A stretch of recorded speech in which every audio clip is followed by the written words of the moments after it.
Hey, what's up, everybody? Michael Reeder here. Quick hitter video for Swartz and Reeder Advisors YouTube channel. Hit that subscribe button right there if you know what's best for you. So, everyone, as you know, I'm a CPA. I'm an entrepreneur. I'm a business owner in my industry as a CPA, right? Providing accounting and tax services, consulting services for clients. All the time, I'm being asked about, hey, Mike, how can me and my business and my family save money in taxes for the short term and the long term? The short term and the long term, like, of course, and we do a great job working with clients to do exactly just that and so much more, right? Saving money in taxes. That's what everyone wants to do. Of course. Yes, of course. Duh, obvious. That is the value of a CPA, right? But let's take a step back. Okay? Because ultimately, in the macro, what does tax savings mean? It means that it's more money in your pocket and less money in the government's pocket. And of course, that's what everyone wants to do. I work so hard, I have income, I want to keep as much of it as possible and pay as little in tax as possible. Yes, of course, it's a basic, obvious concept. So, Mike, what are you trying to explain here? Well, I'll get to it.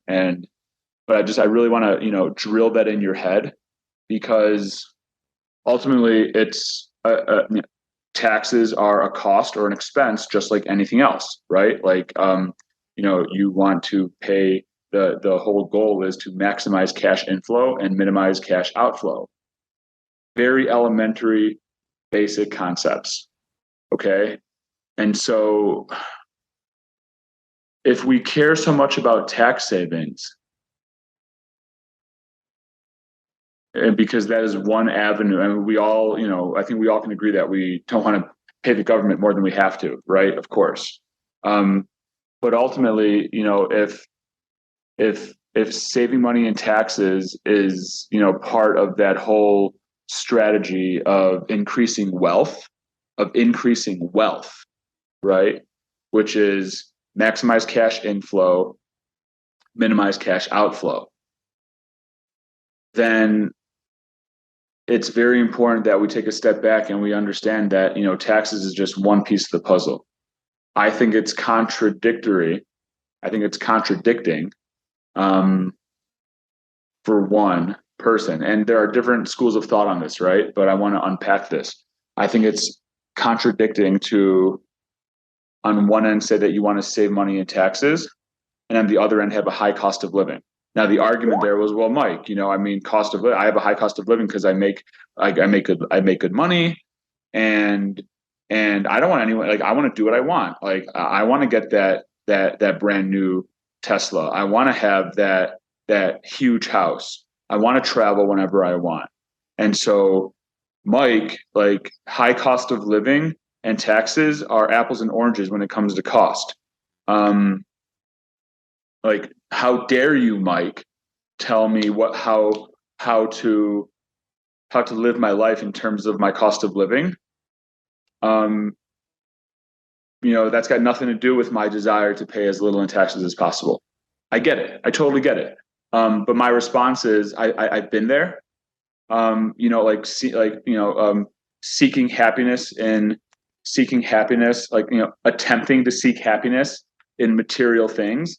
I went from that little teeny studio apartment in Chicago to a bigger apartment in Chicago to a house in the Chicago suburbs, and now another house, now having another house in another state.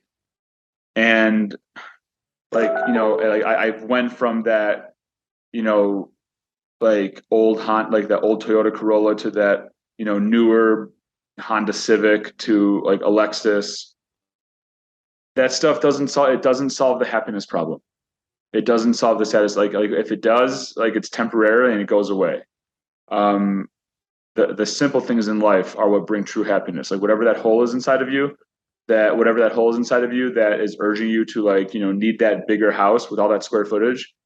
Whatever that hole inside you, that desire that you need that new car, you need to keep flipping out new whips, right?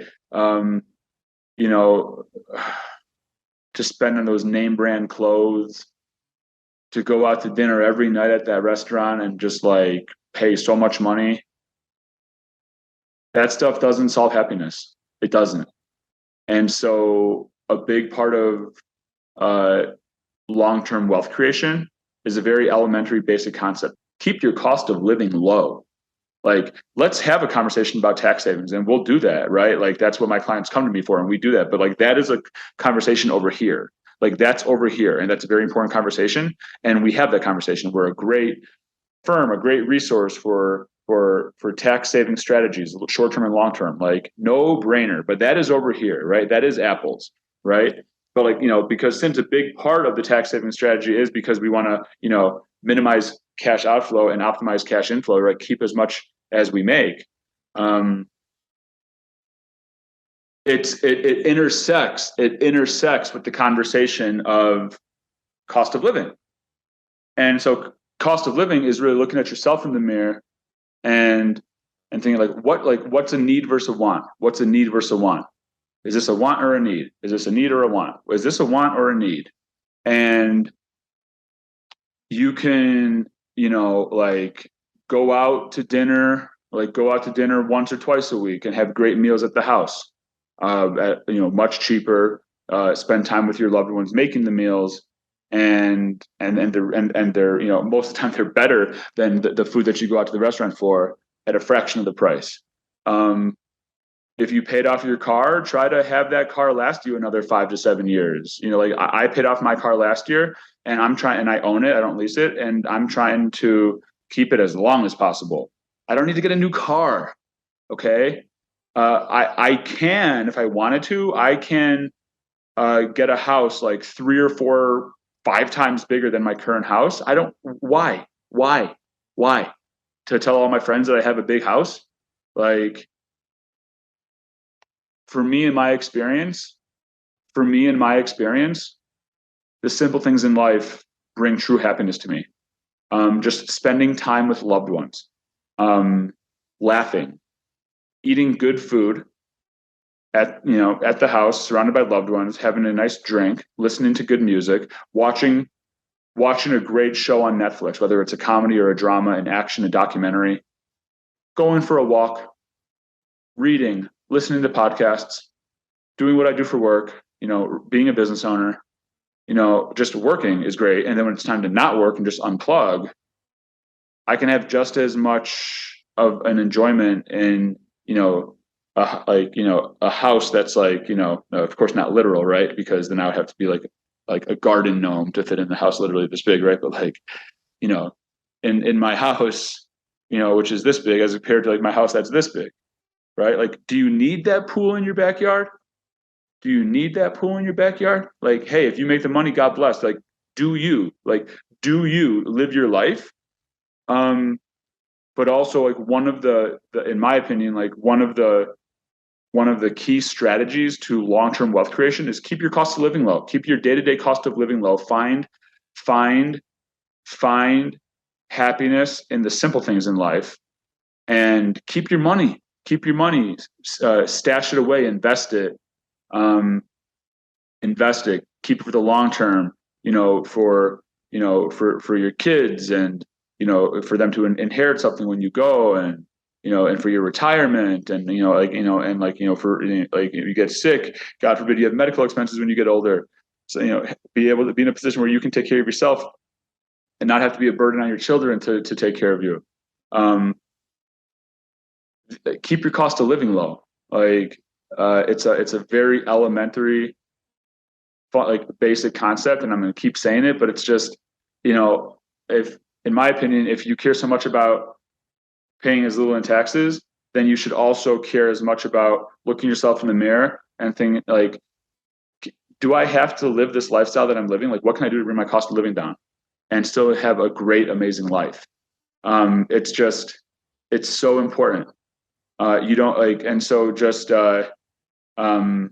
really think about that, people, because there are different ways. There are so many things that go into increasing cash inflow and minimizing cash outflow, right? Top line revenue, profit, bringing it in. That's good. That adds to the wealth creation. So does saving money in taxes, right? But so does keeping your cost of living down. Keep your cost of living down. And also, with that being said, take your health seriously. Like the older you, like, you can get away with things when you're a teenager and in your like early 20s. Take your health seriously. Because again, like first, like eating right, being at a healthy weight, moving around, all that stuff. First, like the main thing is it makes you feel good as a human being. It makes you feel good as a human being in your day to day. And oh, by the way, right? And oh, by the way, it also it also increases the chance that you will be more healthy as you grow older, and therefore won't require these expensive operations and prescription drugs. And of course, everyone's got their things. There's pre-existing conditions and everything. I understand everything's case by case, people, right? But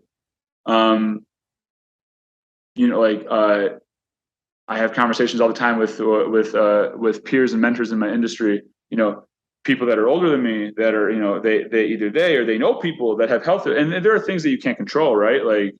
Like you can be like a good health, but you can be stressing out a lot, right? So just whatever you got, things that can lead to cancer, heart disease, other diseases that could be genetical. Of course, there's so many things that go into it. It's like this is very macro level conversation. But as a CPA, as the guy that helps people save money in taxes, if you care so much about saving money in taxes, which, with me and my team will help you do a great job of that, right?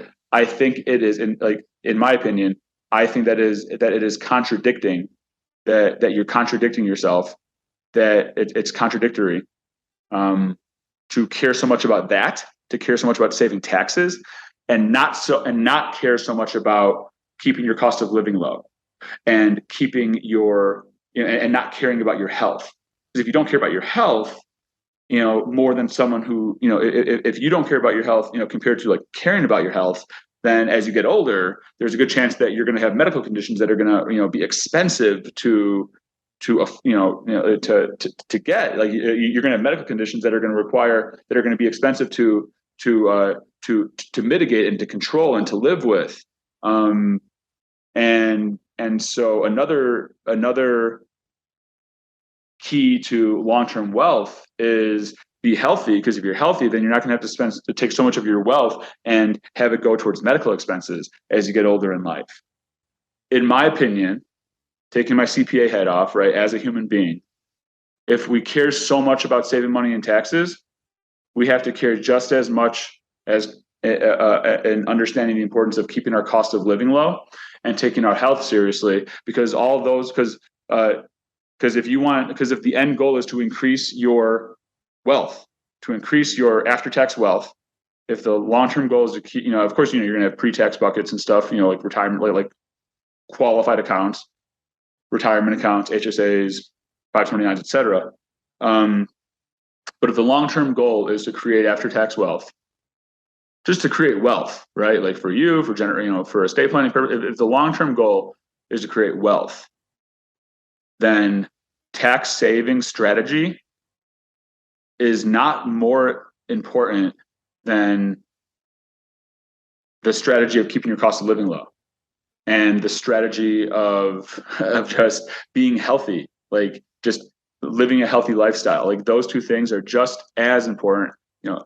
Honestly, they're more important than a tax saving strategy. Now, does that mean that we're just like going to be laissez-faire about the tax saving strategy? Of course not. We're going to do everything. Of course, we're going to maximize this strategy over here of tax savings. Duh, of course, right? Now put that over here.